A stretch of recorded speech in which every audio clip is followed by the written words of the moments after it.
Subscribe my animation channel.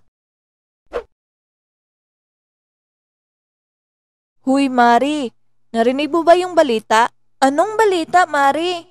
Abay, meron rang manananggal dito sa bayan natin. Halaka, totoo ba yan? Saan mo naman yan nasagap? Abay, doon sa kabilang grupo. Ano ba kayo? Huwag nga kayong maniwala dyan sa mga balibalita na yan. Naku, Mari, totoo talaga kasi nga may nakakita nga sa manananggal. Hala, oy, nakakatakot na talaga ang panahon ngayon. Kaya nga, pagsabihan mo yung anak mo, Mari, na huwag masyadong naglalabas sa gabi. Buntis pa naman yun. Sinong buntis? Ha? Paano mo nalamang buntis ang anak ko, Mari? Ha, narinig ko kasi, nag-uusap ang anak mo at yung kaibigan niya. Kaya ko nalaman. Buntis pala anak mo, Mari? Hindi mo man lang ako sinabihan. Kasi, ayaw pa kasing ipagsabi ng anak ko, Mari. Abay, sana sinabihan mo ako, Mari. Inaanak ko pa naman yung anak mo. Naunahan pa ako nitong si Marites. Pasensya ka na, Mari. Basta, wag mo ipagkalat ha. Baka makarating pa sa manananggal ang balita. Alam na nga ng manananggal eh.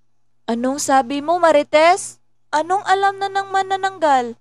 Ang ibig ko sabihin, Mari, syempre, matalas ang pangamoy ng mga aswang. Kaya malabong hindi yan malaman ng manananggal. Oo nga naman, Mari. Kaya pagsabihan mo yung inaanak ko, Mari, na wag nang lalabas kapag gabi. Salamat talaga mga Mari ha. Magdudubol ingat talaga kami nito. Maiba tayo, Mari. Alam niyo ba kung sino ang pinaghihinalaan ng kabilang grupo? Sino raw, Mari? Kilala mo ba yung anak ni Lynn? Yung nagtitinda ng Pinoy at balot? Siya raw ang manananggal? Oo raw eh. Yan ang sabi nila. Kasi daw hating gabi na. Nagtitinda pa din ng Pinoy at balot. Totoo ba yan? Imposible naman. Kay gandang dalaga naman nun. Hindi nga ako naniniwala. Pero mas mabuti na yung mag-ingat, di ba? Wag na muna kayong bumili dun. Para iwas. Alam mo na, wag na muna tayong magbintang. At baka makarating pa ito sa mama niya. Napakamaldita pa naman nun. Mari, mauuna na ako ah. Magagabi na rin kasi. May gagawin pa akong ritual sa bahay. Sige, Mari. Mag-iingat ka. Salamat. Pero, kayo ang magdubol ingat. Siya, sige na. Mauuna na ako.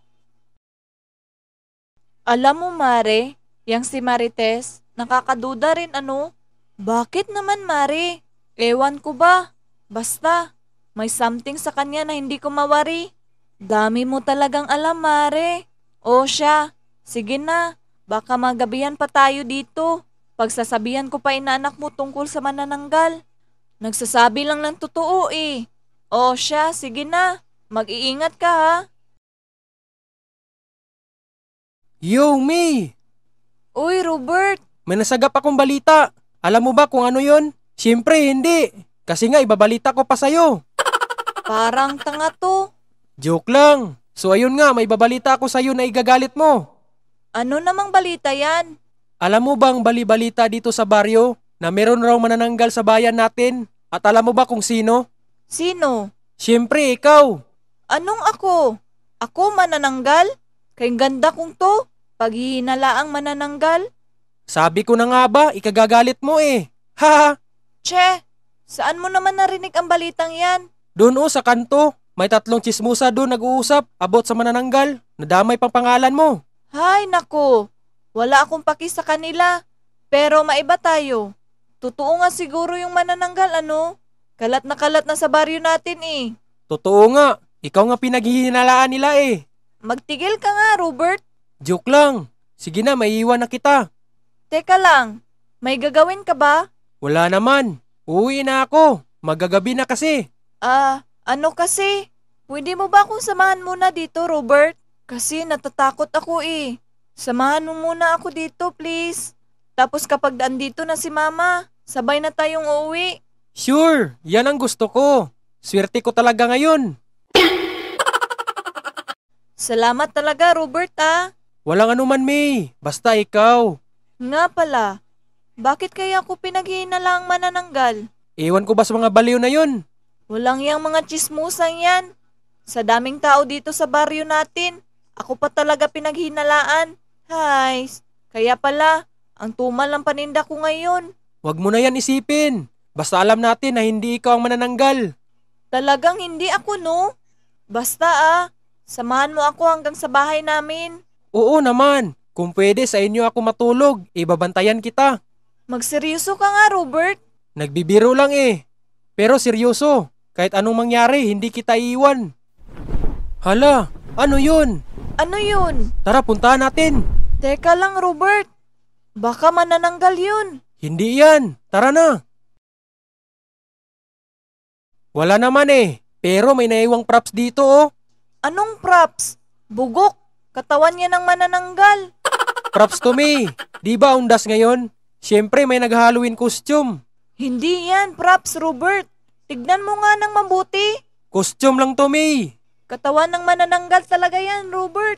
Oh, kung ganon, dalhin natin to sa barangay para hindi ka na paghihinalaang ikaw ang manananggal, May. Anong barangay? Subukan yung dalhin yan. Talagang hindi na kayo abutan ng umaga. Aba, ikaw pala yan, Robert. Alam mo bang crush ka ng anak ko? Sino yung kasama mo? Shoota mo ba yan? Kung ganun, siya ang uunahin kong kainin. Ah, manananggal. Oh, akala ko ba mag-shoota kayo? Ba't ka iniwan? Walang yaka, Robert. Manananggal. Talagang mga bata to, oh. Nakita pa tong kalati kong katawan. Mailipat nga to. Baka balikan pa to. Akala talaga nila sila kakainin ko eh. Buntis hinahanap ko ngayon. Mare, salamat talaga ha. Laking tulong mo talaga sa amin. Ano ka ba, Mare? Wala yun. Basta ba para sa inyo ng inaanak ko. Salamat talaga sa ulam, Mare. Ano yun, Mare? Abay, iwan ko, Mare. Linti, makikita yata ako nito. Mare? Mare? Uy, mga Mare. Ba't si Mars lang nakatanggap ng ulam? Walang para sa akin? Ano ginagawa mo dyan, Mare? Nasa barangay ho lang Halloween party Wow, Mare. Hindi mo sinabi. Sasali ka pala sa Halloween party? In fairness, nakakatakot yung costume mo, Mare. Parang totoo talaga. Oo nga, Mare. For sure. Ikaw ang mananalo. Paano mo pala napapagalaw yung pakpak mo, Mare? Ano pala ginagawa mo dyan sa bubong, Mare? Nagpapahangin lang, mga Mare. At syempre, nakikinig na rin sa mga chismis niyo. Baka ako pa pinag-uusapan niyo eh. Ma, ang lana, kumukulo. Nako, baka may manananggal. Manananggal? Manananggal? Mare? Mare? Oh, mga Mare.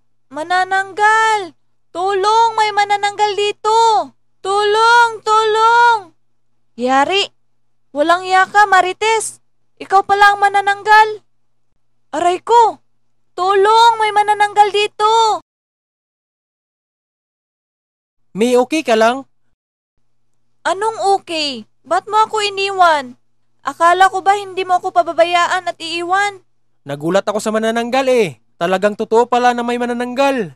May pasabi-sabi ka pang, ikaw nang bahala. Ikaw pa pala itong unang tumakbo. Sorry naman, natatakot ako eh. Kanya-kanya na pag ganun. Alam niyo ba guys, nung bata pa ako, akala ko natural na sa matatanda ang naghahati ang katawan tuwing kabilugan ng buwan. Haha, anong natural dun? Noon nga, di ba? Ngayon, hindi na. Manananggal pala ang tawag dun. Bakit? Sino ba yung tinutukoy mo? Ang lolo ko. Ano? Nako, Mando, wag kang maniwala dyan. Haha. Haha. Joke lang, no? Hindi lolo ko ha. Noon kasi, may kapitbahay kaming matanda. Tuwing bilog ang buwan, nakikita ko siyang lumilipad. Nakalahati na ang katawan. Noon kasi, kapag bilog ang buwan, palagi akong nakatambay sa bintana namin para pagmasdan ang buwan. Ang ganda kasi, pero nung gabing yun, habang nakamasid ako sa buwan, bigla ako nakakita ng lumilipad. Nung una, akala ko ibon lang, pero nang titigan ko ng mabuti, si nanay pala yun, ang kapitbahay namin. Nay! Iya! Huwag kang maingay. Bakit po? Baka magising ang lula at lolo mo. Saan po pala ang punta niyo, Nay? Bakit po kayo nakakalipad? At saan po yung hati niyong katawan? Magpapahangin lang, iya. Ang ganda kasi ng buwan. Sarap maglibot dito sa bayan natin. Ganun ba, Nay? Pero bakit po kayo nakakalipad? Hindi mo ba alam, iya?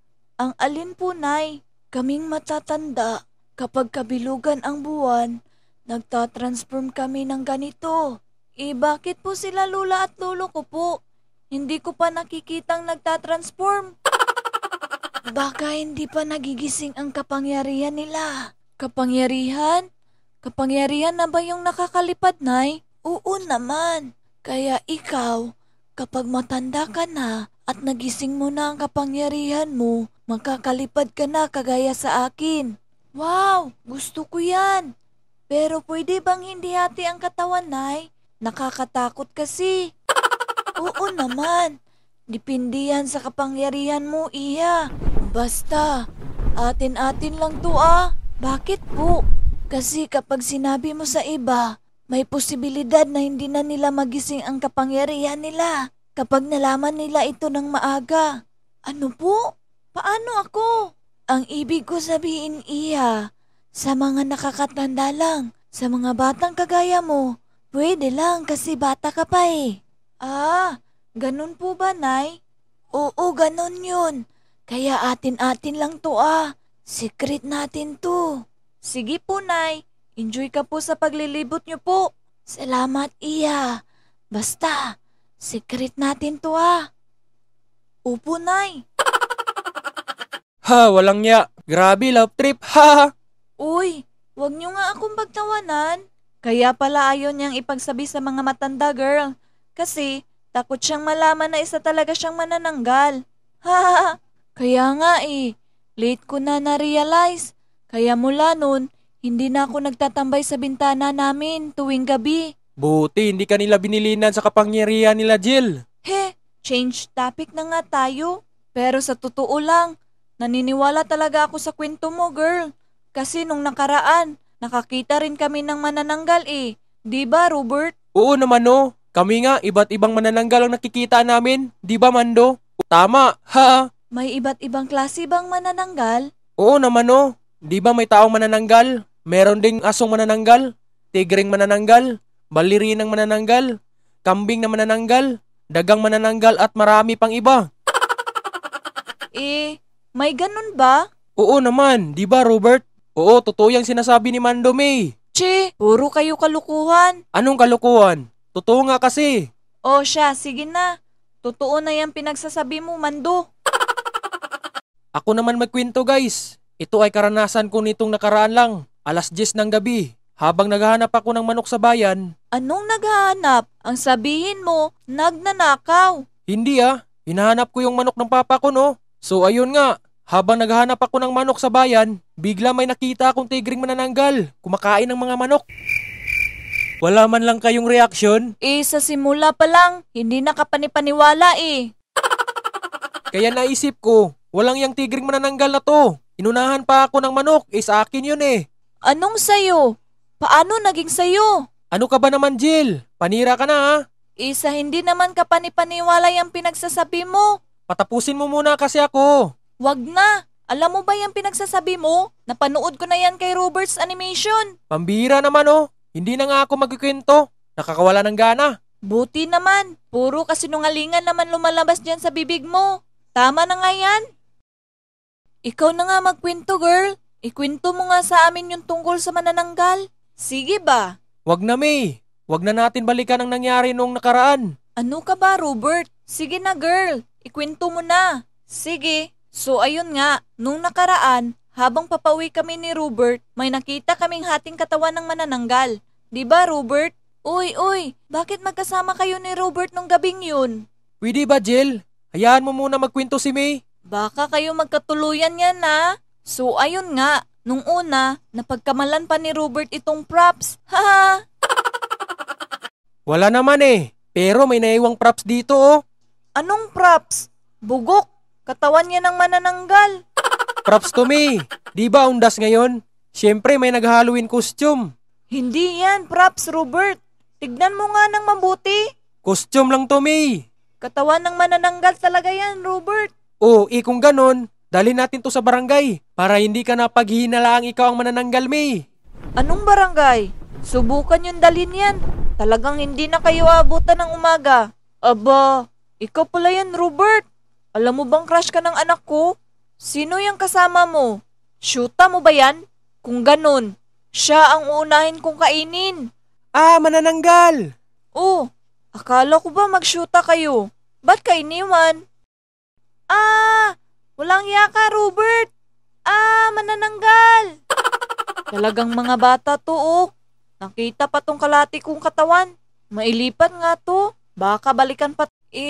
Akala ko pa naman. Gentleman itong si Robert. Iniwan ka ba naman, girl? Ha, kahit sino naman siguro. Magugulat at matatakot kapag nakakita ng manananggal, girl. Oo nga. Nakilala nyo ba kung sino yung manananggal, May? Hindi, pero kinabukasan, may narinig akong mga chismosa. Nag-uusap about dun sa manananggal eh. Gusto nyo bang malaman kung ano narinig ko? Kwento mo na, girl. Pagkatapos ng gabing yun, kinabukasan, napagdesisyonan ko umidlip sa ilalim ng puno. Kasi kulang ang tulog ko nung gabing yun eh. Mari, pakiusap naman oh. Kung ano man yung nakita nyo kagabi, kalimutan na natin yun. Hoy Marites, pasalamat ka nga hindi namin pinagsabi na ikaw yung manananggal kagabi eh. Dahil kung hindi, malamang wala ka na dito. Kaya nga mga Mari, kalimutan na natin ang nangyari kagabi. Magpapanggap lang tayo na parang walang nangyari.